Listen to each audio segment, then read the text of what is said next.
Hello friends, स्वागत है आपका एजुपीडिया क्लासेस में। आज का हमारा टॉपिक है संख्या पद्धति। और पिछले वीडियोस में हमने संख्या पद्धति के इंट्रोडक्शन के बारे में पढ़ा था, उनके विवरण के बारे में पढ़ा था। आज हम उसके क्वेश्चंस देखने वाले हैं।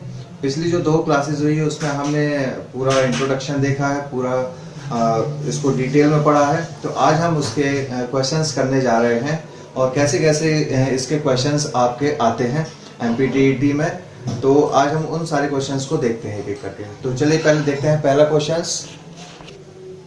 तो देखिए यहाँ पर क्वेश्चन लिखा हुआ है 78921092 यानी कि 78 92 10 92 को अंतरराष्ट्रीय पद्धति में किस प्रकार लिखा जाएगा। यानी कि हमने अभी 2 पद्धतियां पढ़ी थी, एक है भारतीय पद्धति और दूसरी थी हमारी अंतरराष्ट्रीय पद्धति या अंतरराष्ट्रीय प्रणाली।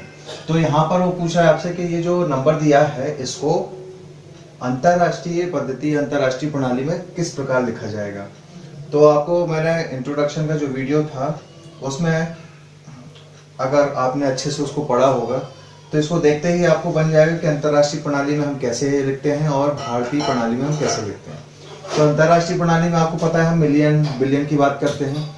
तो इसको इस क्वेश्चन को तो बिना सॉल्व करे भी आंसर लिख सकते हैं, क्योंकि भारतीय प्रणाली में आप लिखते हो 78 लाख करोड़, इन सब का हम इस प्रणाली का यूज करते हैं। लेकिन अंतरराष्ट्रीय प्रणाली में आप मिलियन बिलियन का यूज करते हो। तो यहाँ पर आप देखिए तो 78 7 करोड़, ये जो करोड़ और लाख की बात आ रही है वो भारतीय प्रणाली में आती है। तो ये 3 आंसर तो आपके वैसे भी गलत हो जाते हैं। अंतरराष्ट्रीय प्रणाली में सिर्फ एक ही आता है 78,921,092। तो बिना देखे तो इसका आंसर आपका मैं बता देता हूँ, आंसर होगा सी। तो इसको बिना देखे भी हम सॉल्व करते। लेकिन अब हम देखते हैं वैसे अगर जब बहुत सारे दिए हों तो इसको हम कैसे सॉल्व करते हैं। तो मैं जरा आपको दे देता हूँ। देखिए 78921092 ये लिखा है। तो इसको हम क्या करते हैं, अगर भारतीय प्रणाली होती है तो उसको हम पहला 3 फिर 2 और 2 में उसको डिवाइड करते हैं। लेकिन जब अंतरराष्ट्रीय प्रणाली की हम बात करते हैं तो हम इकाई की तरफ से 3 अंकों में उसको विभाजित करते हैं। तो ये हो गया, डिवाइड करेंगे 3 अंक, फिर यहाँ 3 पे और यहाँ पर जो हमारे बचे हुए अंक हैं वो 2। तो आप इनको जानते हैं तो कैसे लिखते हैं। ये पहला अंक होता है इकाई, दूसरा होता है आपका पहला अंक होता है इकाई का, दूसरा होता है दहाई, तीसरा होता है आपका ये वाला जो अंक है ये होता है सैकड़ा, ये होता है 1000, ये होता है 10,000 और ये जो होता है इसको हम क्या बोलते हैं, अंतरराष्ट्रीय प्रणाली में इसको बोलते हैं 100,000। ठीक है, तो यहाँ पर हम आ जाते हैं 100,000। फिर इसके बाद ये आता है मिलियन और इसके बाद आता है ये 10 मिलियन। तो इस तरह से हम इसको डिवाइड करते हैं। तो देखिए यहाँ पर क्या है, तो यहाँ पर आप जब बोलेंगे तो यहाँ इसको क्या बोलेंगे, ये है 10 मिलियन तो इसको बोलेंगे 78 मिलियन। तो ये जो नंबर होगा ये होगा 78 मिलियन। फिर इसके बाद पूरे इस 3 नंबर को हम पूरा लेंगे इकट्ठा, क्या है 921। तो 921,000 यहाँ पर हम क्या बोलेंगे 921,000 और लास्ट में क्या है आपका 92। तो 921,092। तो 78 मिलियन 921,000 और 92। तो ये वाला आपका आंसर सही है। तो इस तरह से हम अंतरराष्ट्रीय प्रणाली में आपका जो होता है उस पद्धति में इस प्रकार इस नंबर को लिखा जाएगा। तो अंतरराष्ट्रीय प्रणाली में आपका जो आंसर है वो आ रहा है सी। और जब कभी आप थोड़ा सा ध्यान से देखेंगे तो आप वैसे ही देख सकते हैं, अगर आपने पढ़ा है कि भाई लाख करोड़ तो हमारे भारतीय प्रणाली में होते हैं, तो यहाँ सिर्फ और सिर्फ एक ही ऐसा आंसर दिख रहा है पहले ही हमें कि जिसमें सिर्फ मिलियन बिलियन दिया है। तो अंतरराष्ट्रीय प्रणाली में तो कभी कभी आप ज्यादा क्वेश्चन टफ करने की बजाय सिंपल क्वेश्चन भी हम गलत कर जाते हैं। तो आप डायरेक्ट देखिए, इसमें करने की जरूरत ही नहीं थी, आप सीधे आंसर भी लगा सकते हैं। चलिए नेक्स्ट देखते हैं। चलिए नेक्स्ट क्वेश्चन है हमारा 15,703 को अंकों में हम किस प्रकार लिखेंगे। यानी कि 15,703 को हमें अंकों में लिखना है तो किस प्रकार से लिखेंगे। तो देखिए आपको बताया था उसमें क्या करेंगे, आप भारतीय प्रणाली में पूछा है तो आप इसमें ब्लॉक्स बना लेते हैं। आप खाने बनाइए, इन ब्लॉक्स में कितने के बनते हैं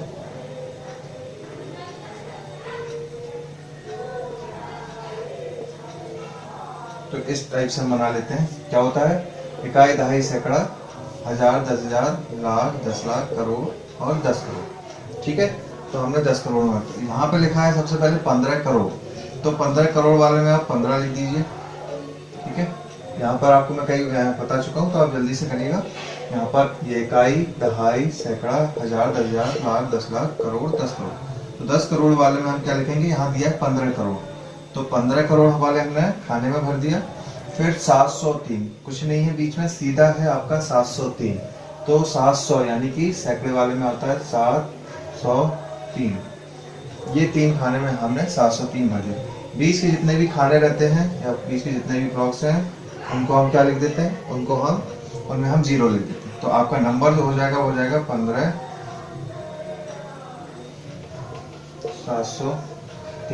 करोड़ 703। तो देखिए आपका कौन सा आंसर आ रहा है, तो आंसर आ रहा है आपका डी। तो यहाँ पर जो आंसर होगा वो होगा हमारा डी आंसर। ठीक है, तो इस तरह से सेकंड क्वेश्चन का आंसर डी आ रहा है। तो जब भी आपको करना है, बहुत ही आपको सारी चीजें इंट्रोडक्शन में बताई हैं, एक बार इंट्रोडक्शन जरूर पढ़िएगा।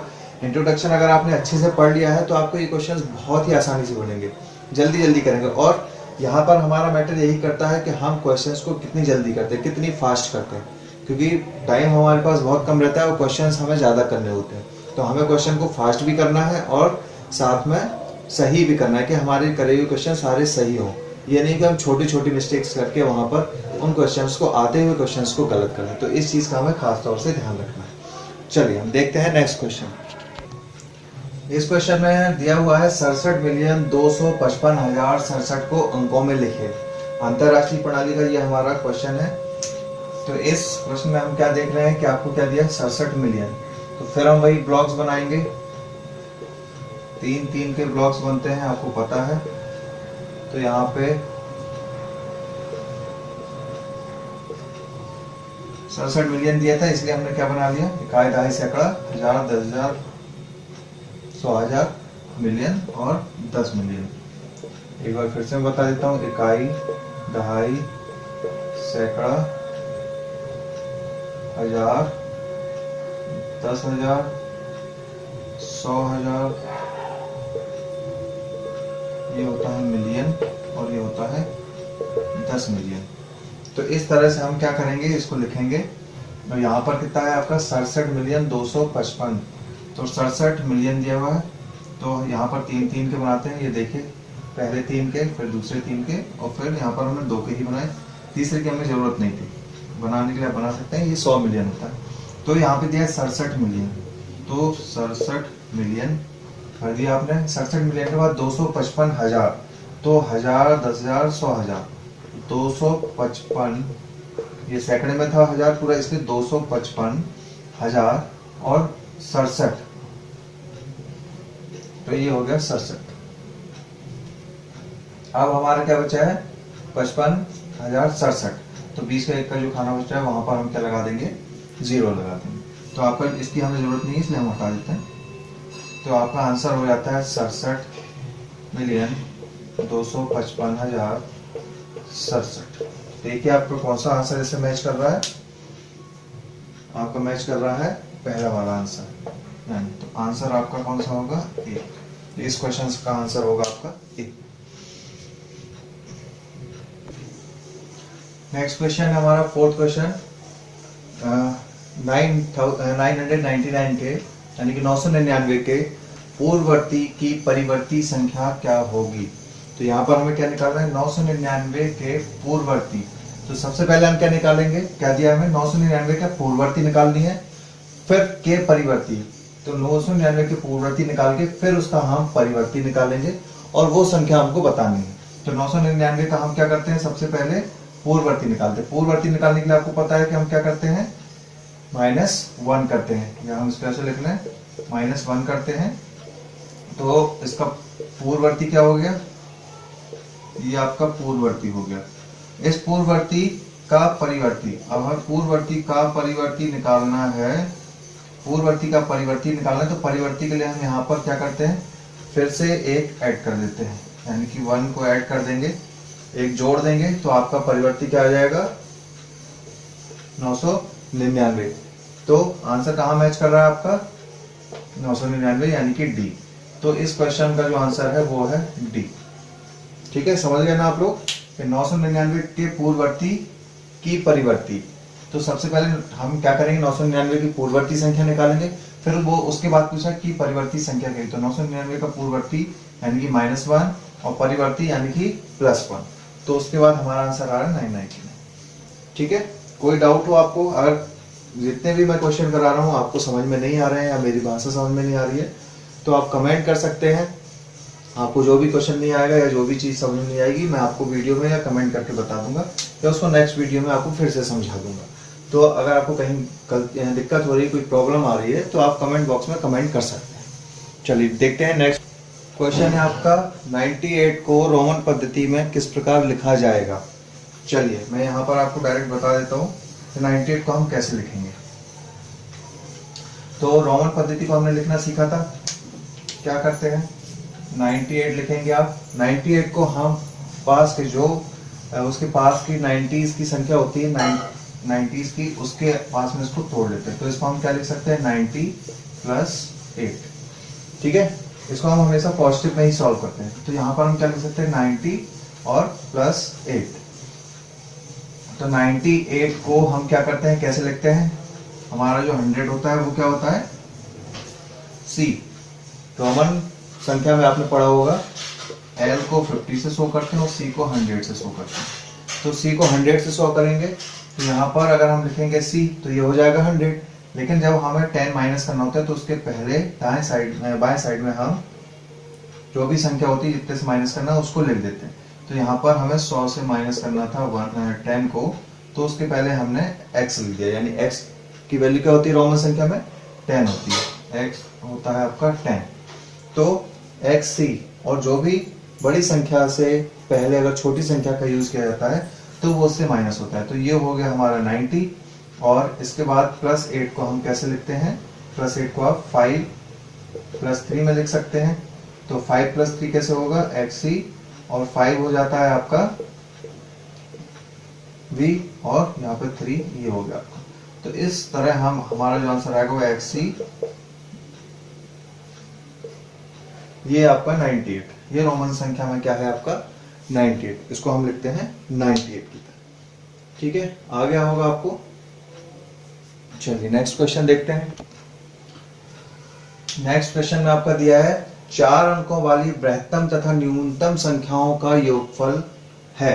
यानी यहाँ पर आपसे पूछा है कि 4 अंकों वाली सबसे बड़ी संख्या तथा सबसे छोटी संख्या की जो वैल्यू है वो क्या। तो 4 अंकों वाली बृहत्तम तथा न्यूनतम संख्याओं का योगफल है। तो यहाँ पर हमें फाइंड आउट करना है कि 4 डिजिट्स की जो मैक्सिमम नंबर्स हैं और मिनिमम नंबर्स हैं, यानी कि बृहत्तम यानी सबसे बड़ी संख्या और न्यूनतम यानी कि सबसे छोटी संख्या। तो 4 अंकों की बृहत्तम तथा न्यूनतम संख्या को हमें निकालना है। तो 4 अंकों की संख्या यानी कि जिसमें 4 अंक होते हैं, जैसे 4 डिजिट होते हैं। जैसे ये हमारी संख्या है जिसमें कितने डिजिट है, 3 डिजिट है। तो ये हमारी क्या कहलाएगी, 3 अंकों की संख्या कहलाएगी।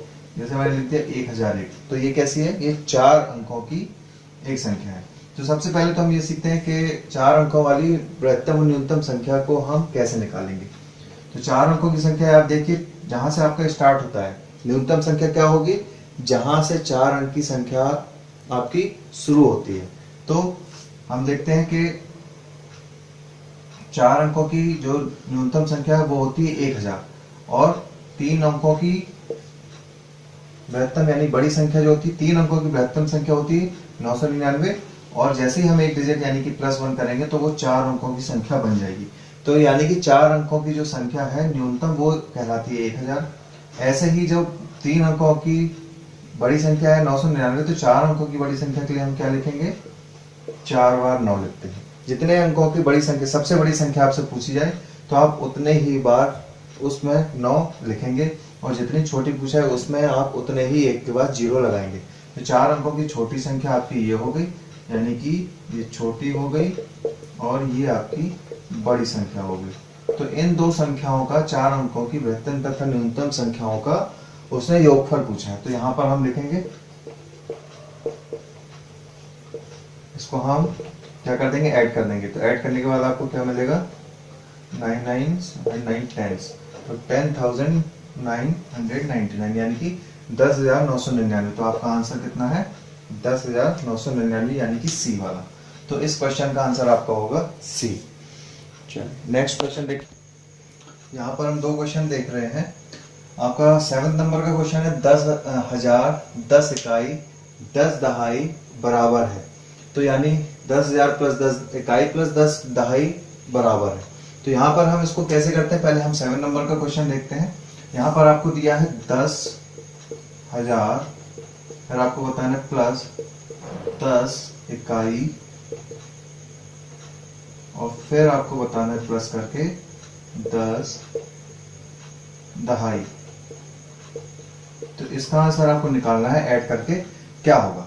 तो देखिए 10,000, तो आपने ये पढ़ा है ना, जैसे आपके नंबर दिए रहते हैं क्या होता है, हजार हम लिखते हैं, तो इकाई दहाई सैकड़ा हजार, ठीक है। और यहाँ पर आपको दिया है 10,000, इसलिए मैं इसको कैसे लिख रहा हूँ, ये हो गया आपका 10,000। 10,000 तो आप आसानी से लिख लेते हैं, लेकिन अब आता है 10,000 के बाद आपका 10 इकाई। तो 10 इकाई, इकाई का अंक कहाँ होता है, पहला अंक होता है जो वो इकाई होता है। तो इकाई के अंक पर आपको कितनी इकाई दी है, 10। तो आपको कैसे रखना है, इकाई का अंक ऐसे, यानी कि 10 इकाई दी है आपको, तो ये 10 इकाई हो गई, ठीक है। फिर दिया है 10 दहाई, तो आपको पता है इकाई दहाई, दहाई में अंक क्या आता है 10, आप बोल दोगे दहाई के स्थान पर हम क्या रख देंगे 10। तो लेकिन जब भी दूसरा नंबर आता है तो इकाई जो पहला नंबर है वो साथ में हमेशा रहेगा। तो इकाई के स्थान पर भी आपको कुछ ना कुछ रखना पड़ेगा, यानी कि आपको क्या रखना पड़ेगा, 0 रखना पड़ेगा। अगर कोई नंबर नहीं है तो वहां पर हम क्या रखते हैं, 0 रखते हैं।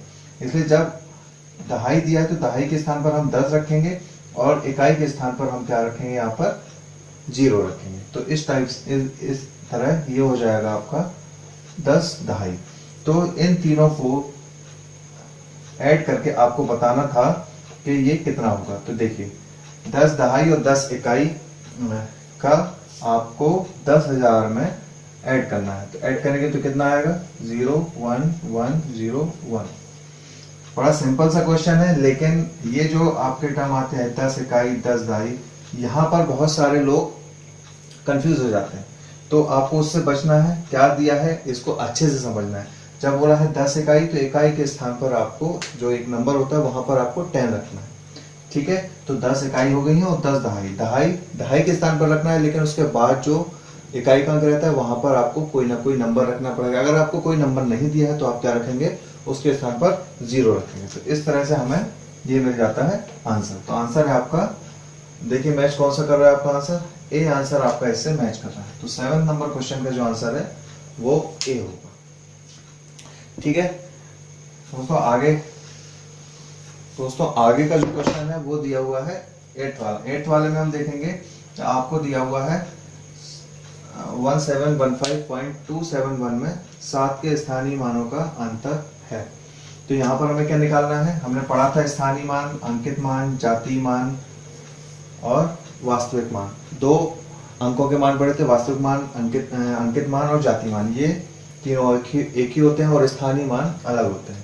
तो दोनों में हमें निकालना है। तो 1715.271 दिया है आपको नंबर। उस नंबर में आपको क्या चाहिए, 7 के स्थानीय मानों का अंतर, स्थानीय मानों का अंतर चाहिए। तो यहाँ पर क्योंकि 2 जगह 7 का यूज किया गया है, तो इन दोनों के स्थानीय मान निकालिए और फिर उनका हमें क्या करना है, डिफरेंस निकालना है, यानी कि अंतर निकालना। तो स्थानीय मान देखिए यहाँ पॉइंट, अब यहाँ ये ध्यान दीजिएगा जो पॉइंट लगा है, तो पॉइंट के इस तरफ का स्थानीय मान अलग होता है और पॉइंट के उस तरफ का स्थानीय मान अलग होता है। तो यहाँ पर हम निकालेंगे जो नॉर्मल कंडीशन होती है, तो उसमें तो ये वाला नॉर्मल निकलेगा, 7 की जगह 7 आएगा, और बाकी आगे के जितने भी नंबर होते हैं उतने हम उसमें 0 लगा देते हैं। तो पॉइंट के इधर वाले 7 का स्थानीय मान हम पॉइंट तक ही लेंगे। तो एक स्थानीय मान आपका ये हो जाएगा। पॉइंट के बाद का स्थानीय मान, यहाँ पर इसका स्थानीय मान 7 लिखेंगे, लेकिन इसके बाद के नंबर्स में ना लगा के हम पहले के नंबर्स में 0 लगा देते। तो पहले इसका एक नंबर है और फिर वहां पर हम पॉइंट लगा देते हैं। तो इसका जो स्थानीय मान है वो होगा आपका 0.07। तो इस तरह से 7 के दोनों स्थानों का जो स्थानीय मान है वो हमने निकाल लिया। अब हमें उसमें क्या करना है, उसका अंतर निकालना है। तो इन दोनों का अंतर हम क्या करेंगे, ऐसे करेंगे, क्योंकि ये 700 पॉइंट किस तरफ है तो इसको पॉइंट उस तरफ बनाएंगे, ये हो जाएगा आपका 07 और इसमें हम माइनस कर देंगे, तो ये होता है आपका 10 में से आ जाएगा 3, यहाँ पर आएगा 9, तो 9, और यहाँ पर भी आपका 9 ही आएगा, यहाँ भी 9, क्योंकि यहाँ से हमारा जाता है 10, यहाँ से जाएगा 10, तो जब यहाँ से 10 जाएगा तो यहाँ 9 बचेगा और यहाँ पर हमारा 6 बचेगा। इस टाइप से हम यहाँ इसको ट्रांसफर करते हैं। तो आपका आंसर कितना हो रहा है 699.93, तो इसका आंसर आपका डी है। तो क्वेश्चन नंबर जो 8 है उसका आंसर आपका आ रहा है डी। ठीक है दोस्तों, आते हैं दूसरे नेक्स्ट क्वेश्चन पर। तो क्वेश्चन नंबर 9 में देखिए आपको दिया है, अभी जस्ट हमने इसके पहले ही एक ऐसा ही क्वेश्चन किया था, तो उसमें आपको दिया था कैसे आपको करना है ये मैंने बताया था। तो देखिए वैसा ही एक क्वेश्चन है और अब इसको हम जल्दी से करते हैं और आसानी से आपसे बनेगा क्योंकि आप जस्ट अभी पहले ही आपने किया। तो 15 इकाइयां, तो क्वेश्चन नंबर 9 को अभी हम देख रहे हैं आंसर 15 इकाइयां, यानी कि 15 इकाई को आपको प्लस 20 दहाई को आपको ऐड करना है और प्लस 12 सैकड़े को आपको ऐड करना है। इन दोनों का जो आंसर होगा वही आपका आंसर होगा, तो यहाँ पर हमें लिखना है। ठीक है, तो देखिए 15 इकाई अभी जैसे देखा था आपने, तो 15 इकाई के स्थान पर 15 आएगा, 20 दहाई, तो 20 दहाई के स्थान पर लिखा और एक इकाई के स्थान पर आपका 0 आ जाएगा, क्योंकि ये इकाई और ये दहाई, तो दहाई के स्थान पर हम 20 लिखेंगे और इकाई के स्थान पर 0 आ जाएगा। 12 सैकड़ा, तो 12 सैकड़ा, तो इकाई दहाई और सैकड़े के स्थान पर आप क्या लिखेंगे 12, तो 12 सैकड़े के स्थान पर लिखेंगे जैसे इसमें किया था, और दहाई और इकाई के अंक जो बचेंगे वहां पर हम 0 0 लगा देंगे। अब इनको आप ऐड कर दीजिए, तो ये हो जाएगा 5, ये 1 4 1, तो आपका आंसर आ रहा है 1415, यानी कि 1415 आपका आंसर आ रहा है। तो आपका आंसर क्या हो जाएगा क्वेश्चन नंबर का फर्स्ट, यानी ए आंसर होगा 1415। चलिए अब इस क्वेश्चन के बाद हम देख रहे हैं, अब दूसरा टाइप का क्वेश्चन आया, 1 से 100 तक की संख्याओं में 0 कितनी बार आता है। तो वो आपसे पूछ रहा है जो हमारी संख्याएं होती हैं 100 तक, उसमें 0 कितनी बार आता है ये आपको बताना है।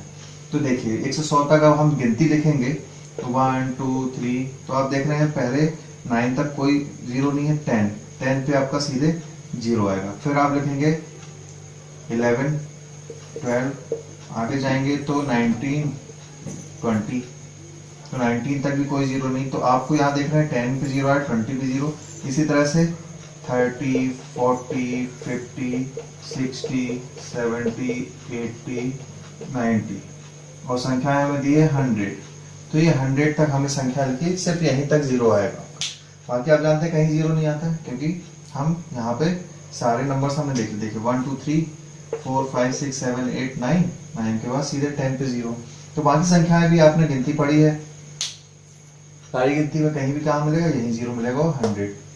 ठीक है, तो 100 तक ही हमें बतानी, इसलिए हमने 100 तक के लिए, तो आप देखिए 0 कहाँ रहा है, तो कितनी संख्याएं हम काउंट करते हैं, तो आपकी कितनी है 1 2 3 4, देखिए 1 2 3 4 5 6 7 8 9, 9 में आपको कितने 0 दिख रहे हैं, 9 0, एक 0 है सभी में, तो 9 0, 9 0 हो गए, और ये 10 और ये 11, 100 में कितने 0 आपके 2 0 है, तो 9 तो 90 तक 0 हो गए, प्लस 100 में 2, तो ये आपके हो गए 11, तो आंसर आपका कितना हो जाएगा 11। तो आपका सी आंसर क्वेश्चन नंबर 10 में होगा। ठीक है, आपको कोई डाउट तो नहीं है? अगर आपको कोई डाउट हो इस तरह के क्वेश्चन में तो आप कमेंट बॉक्स में कमेंट कर सकते हैं, जो भी डाउट होगा मैं आपको क्लियर करूंगा। ठीक है, कोई भी प्रॉब्लम हो आप तुरंत लिखिएगा, या कोई क्वेश्चन हो जो आपको नहीं समझ में आ रहा है वो भी आप कमेंट बॉक्स में कमेंट कर सकते हैं। आप उसका स्क्रीनशॉट भेजिए, मैं उसका सॉल्व करके आपको वीडियो में बताऊंगा। चलिए, तो हम आते हैं अब क्वेश्चन नंबर 11 और 12 में। ये देखिए क्वेश्चन दिया है 1 से 30 तक की संख्याओं में अभाज्य संख्याएं हैं। तो अभाज्य संख्या को मैंने आपको बताया था, अभाज्य संख्या होती है प्राइम नंबर्स भी हम बोलते हैं। प्राइम नंबर्स क्या होते हैं आपके? प्राइम नंबर्स वो नंबर्स होते हैं जिसमें जो खुद से ही विभाजित होते हैं या 1 से विभाजित होते हैं। ठीक है, तो वो आपके क्या कहलाती हैं, आभाज्य संख्या या प्राइम नंबर्स कहलाते हैं। तो हमें 1 से 30 तक की वो संख्याएं बतानी है जो खुद से विभाजित होती हैं या 1 से विभाजित होती है, यानी बेसिकली हम ये बताएंगे कि वो खुद से ही विभाजित होती है। तो वो संख्या देखते हैं हम तो। और हाँ, इसी और याद रखिएगा, 1 को कभी भी हम अभाज्य संख्या में नहीं लेते हैं। सबसे छोटी जो अभाज्य संख्या है वो 2 है, तो हम 2 से स्टार्ट करेंगे। 1 को हम काउंट नहीं करते हैं कभी भी। तो पहली संख्या होगी 2, 2 के बाद होती है 3, 3 के बाद होती है 4, 3 के बाद होती है 5, 5 के बाद होती है 7, 7 के बाद होती है 11, 11 के बाद होती है आपकी 13, 13 के बाद होती है 17, 17 के बाद होती है आपकी 19, 19 के बाद होती है 23, 23 के बाद होती है 25 भी नहीं होती, 27 भी नहीं होती है, 29 ये होती है। तो आपकी टोटल कितनी संख्या है, 1 2 3 4 5 6 7 8 9 10। तो टोटल जो आपकी अभाज्य संख्याएं आ रही हैं वो आपकी कितनी आ रही हैं, 10, 1 2 3 4 5 6 7 8 9 10। तो आंसर आपका क्या होगा, 10, यानी कि आंसर आपका होगा 11th का 10। ठीक है ना, समझ गए ना आप। अभाज्य संख्याएं क्या होती हैं, वो संख्याएं जो सेल्फ डिविजिबल होती हैं, यानी कि खुद के ही द्वारा विभाजित होती हैं, दूसरे किसी भी नंबर से वो विभाजित नहीं होती हैं, उनको हम अभाज्य संख्या बोलते हैं। चलिए, इस क्वेश्चन को आप देखने के बाद हम देखते हैं नेक्स्ट क्वेश्चन, यानी क्वेश्चन नंबर 12 का आंसर क्या होगा। अब क्वेश्चन नंबर 12 का आंसर आप देखिए, दिया हुआ है 12 में आपको बोला है वो किसी विषम प्राकृतिक संख्या के परिवर्ती तथा पूर्ववर्ती का गुणनफल हमेशा किस संख्या से विभाजित होगा। यानी वो बोला है कि आपको पास कोई विषम प्राकृतिक संख्या दी है, यानी कि विषम प्राकृतिक संख्या दी है, यानी कि दिया हुआ है आपका विषम प्राकृतिक संख्या का मतलब है आपको ऑड नंबर। विषम प्राकृतिक संख्या यानी कि ऑड नंबर। तो कोई भी ऑड नंबर से वो पूछ रहा है, ऑड नंबर के परिवर्ती और पूर्ववर्ती का गुणनफल हमेशा किस संख्या से बराबर, यानी पहले हम उसका एक परिवर्ती भी निकालेंगे और उसका पूर्ववर्ती भी निकालेंगे। उन दोनों को जब हम मल्टीप्लाई करते हैं तो वो ये बोला है कि उन दोनों का मल्टीप्लिकेशन यानी कि गुणनफल किस संख्या से हमेशा विभाजित होता है, जो संख्याएं आपको दी गई हैं।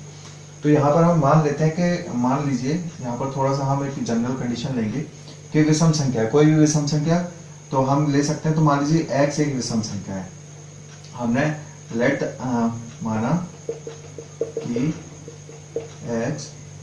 x नहीं लेंगे, विषम संख्या x नहीं हो सकती। तो हम विषम संख्या जब लेते हैं तो क्या लेते हैं, 2x+1। जब कोई भी विषम संख्या हम लेते हैं तो वो लेते हैं 2x में। 2x+1 एक विषम संख्या है। अब हम क्या करेंगे, इस विषम संख्या का हम परिवर्ती निकालेंगे। तो परिवर्ती जो होगा वो होगा 2x+1+1, यानी कि परिवर्ती क्या होता है, आगे का नंबर। तो 2x+1 में हमने 1 ऐड कर दिया तो ये हो जाएगा 2x+2, यानी कि 2x+1। ये आपका नंबर निकल गया परिवर्ती। और उसी विषम संख्या का पूर्ववर्ती, उसी विषम संख्या का हम क्या निकाल रहे हैं, प्राकृतिक संख्या के परिवर्ती तथा पूर्ववर्ती हम निकालेंगे। तो हो जाएगा 2x+1 एंड उसमें से हम -1 कर देते हैं। तो 1 ये कैंसिल होकर आपका क्या बचेगा, 2x। ठीक है, तो 2x बचेगा। तो ये हमें दो नंबर्स मिल गए। जनरल कंडीशन की बात हम कर रहे हैं। तो ये दो नंबर्स जो आपको मिल रहे हैं, इनका हमें क्या करना है, इनका हमें गुणनखंड करना है। गुणनखंड यानी कि मल्टीपल। तो गुणनखंड दोनों का क्या होगा, गुणनफल जो होगा, गुणनफल हो जाएगा आपका 2x और 2x+1। जब इसको ओपन करेंगे तो ये हो जाएगा आपका 4x+1। तो आपका जो नंबर निकल के आ रहा है वो आ रहा है 4x+1। ठीक है, 4x+1 ये आपका नंबर आ रहा है। तो ये एक जनरल नंबर निकल गया। लेकिन जहां पर हम क्या बोलेंगे, x क्या है, x equals to natural number. तो x आपका क्या होगा, नेचुरल नंबर होगा। जब x नेचुरल नंबर लेंगे तो उसकी वैल्यूज होंगी आपकी 0 नहीं रहेगी, 1 2 3 4 कुछ। तो हम यहाँ पर जो हमने नंबर निकाला है, गुणनफल निकाला है हमने पूर्ववर्ती और परिवर्ती का, उसमें हम कुछ वैल्यूज रख के देख लेते हैं। तो हम सबसे पहले क्या रखेंगे, 1 रखेंगे। तो हमारा आंसर आ गया, जब हम x की वैल्यू 1 रखते हैं तो हमारा आंसर देखते हैं कि 2 इंटू 1 और 2 1 प्लस 1, यानी आपका कितना हो जाएगा, 2 इंटू 1 यानी कि 2 और 1 प्लस 1 ये हो जाएगा आपका 2 मल्टीप्लाइड बाई 2। तो पहला जो नंबर आ रहा है वो आ रहा है आपका 8 आ रहा है। देखिए 2 इंटू 2 4 और 4 2 जा 8। तो x की वैल्यू 1 रखने पर आपका नंबर क्या आ रहा है, 8 आ रहा है। तो यानी जो मिनिमम नंबर, क्योंकि x 1 रखेंगे तो मिनिमम नंबर सबसे पहला नंबर आपका 8 आ रहा है। दूसरे के लिए हम रखते हैं, अगर हम x इक्वल टू 2 रखते हैं तो आपका आंसर क्या आएगा, 2 इंटू 2 2 प्लस 1, तो ये हो जाएगा 2 इंटू 2 हो जाता है आपका 4 और ये हो जाएगा 3 2 जा 6, यानी कि हो जाएगा आपका 24। तो दूसरा जो नंबर आ रहा है, अगर हम और संख्या में बात करेंगे यानी कि प्राकृतिक विषम संख्या में बात करेंगे तो वो हो रहा है 24। ऐसे ही आप 3 रखेंगे तो फिर एक नंबर आएगा, 3 में आपका 48 आएगा। तो इस हिसाब से हम देख रहे हैं कि जो 8 का आपका जो संख्या है वो गुणनफल जो आ रहा है वो किस संख्या से विभाजित होगा, हमेशा 8 का ही मल्टीपल्स यानी 8 का ही जो गुणनखंड होता है, गुणनफल होते हैं 8 के ही सारे पहाड़े में, जो आपकी टेबल में 8 की टेबल होती है वही सारे आपके नंबर्स आ रहे हैं। तो 8 के बाद 24 भी 8 से डिवाइड होता है, 48 आएगा तो वो भी आपका 8 से ही डिवाइड होगा। तो इस तरह से हम बोल सकते हैं कि अगर जो पहली संख्या आ रही है तो वही उसका आंसर हो जाता है। तो आपका आंसर हो जाएगा 8। तो इसके लिए क्या होगा, किसी विषम प्राकृतिक संख्या के परिवर्ती तथा पूर्ववर्ती का गुणनफल हमेशा किस संख्या से विभाजित है, तो हम बोलेंगे वो हमेशा जो भी नंबर आएगा वो आपका 8 से विभाजित होगा। तो इसका आंसर क्या हो जाएगा, डी। तो आंसर डी हो रहा है क्वेश्चन नंबर 12 का, यानी कि आंसर आ रहा है आपका 8। तो नेक्स्ट हमारा 30 नंबर क्वेश्चन है कि 7 और 13 के बीच कितनी परमेय संख्याएं होंगी। परमेय संख्याएं यानी कि रैशनल्स नंबर होते हैं।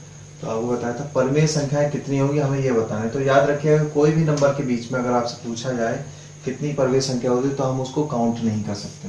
तो यहाँ पर जो आपका सीधा सीधा आंसर होगा वो होगा इनफाइनाइट यानी कि अनंत। तो यहाँ पर अभी किसी कैसे भी आपको ऐसा क्वेश्चन पूछा है कि इस नंबर के बीच में कितनी परमेय संख्या होगी तो आप हमेशा उसका आंसर देंगे अनंत। ठीक है, तो इसका सीधा आंसर रहेगा यानी सी आंसर रहेगा। हम क्वेश्चन नंबर जाते हैं 14 में। तो 10,999 यहाँ पर दिया है आपका,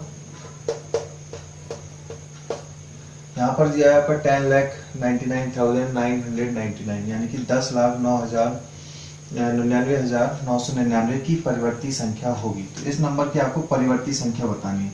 तो परिवर्ती संख्या के लिए हम क्या करते हैं, हम उसमें ऐड कर देते हैं 1। तो यहाँ पर आप 1 ऐड करिए तो आपको क्या मिलेगा, 0 हासिल जाएगी 1 0 फिर 0 फिर 0 फिर 0 फिर 0 फिर यहाँ पर आपको 1 है तो 1 और 1। तो जो आंसर आएगा वो आपका आएगा 11 लाख।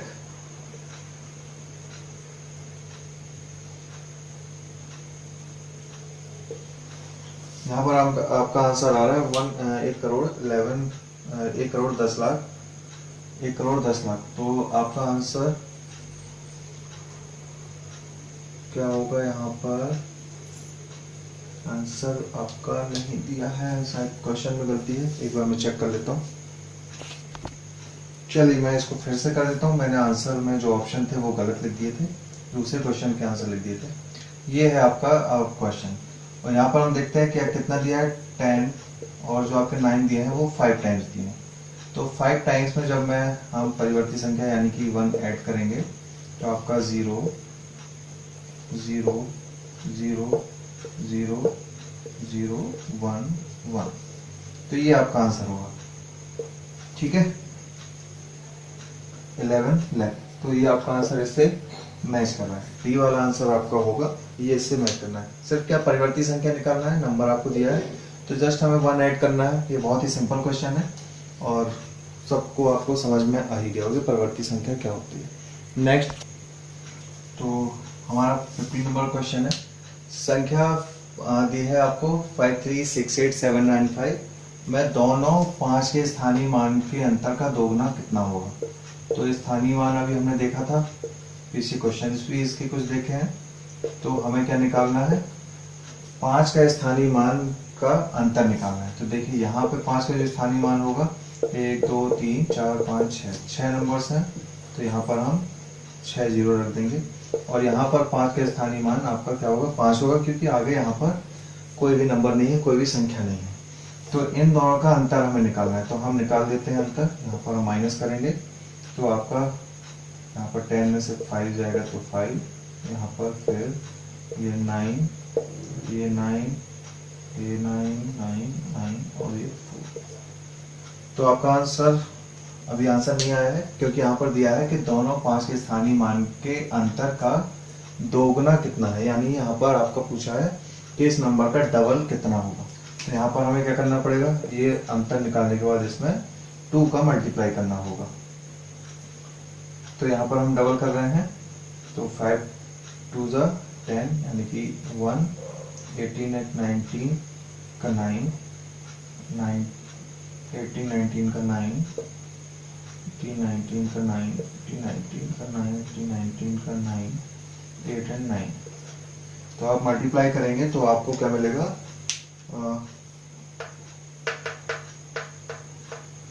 तो आपको मिलेगा 99,9,090। ये आपको इस तरह से देखिए 99,99,990। तो आपका आंसर ये मैच कर रहा है। तो इसका आंसर होगा, इस क्वेश्चन का आंसर है आपका ए। तो आपने अभी 15 क्वेश्चन किए हैं। हमने इस संख्या पद्धति के अभी 15 क्वेश्चंस देखे हैं। आपको ये सारे क्वेश्चन समझ में आए होंगे, आशा करता हूँ आपको अच्छे भी लगे होंगे और मज़ा भी काफ़ी आया होगा क्लास में कि इस वाले क्वेश्चंस को हम कैसे करते हैं। काफ़ी वैरायटी के क्वेश्चंस थे। आगे भी हम ऐसे ही अगली क्लासेस में आपके जो है क्वेश्चंस और देखेंगे, अभी संख्या पद्धति के ही क्वेश्चंस देखेंगे। और आपको अगर ये वीडियो पसंद आए तो आप अपने दोस्तों को शेयर जरूर करिएगा और वीडियो को लाइक करना बिल्कुल मत भूलिएगा। और जिन्होंने अभी तक चैनल को सब्सक्राइब नहीं किया है वो सब्सक्राइब जरूर कर लें और बेल बटन को प्रेस करेंगे तो जितने भी आने वाले आपके वीडियोस हैं उनका नोटिफिकेशन आप तक पहुंच जाएगा और आप इसका लाभ उठा सकेंगे। तो वीडियो देखने के लिए धन्यवाद।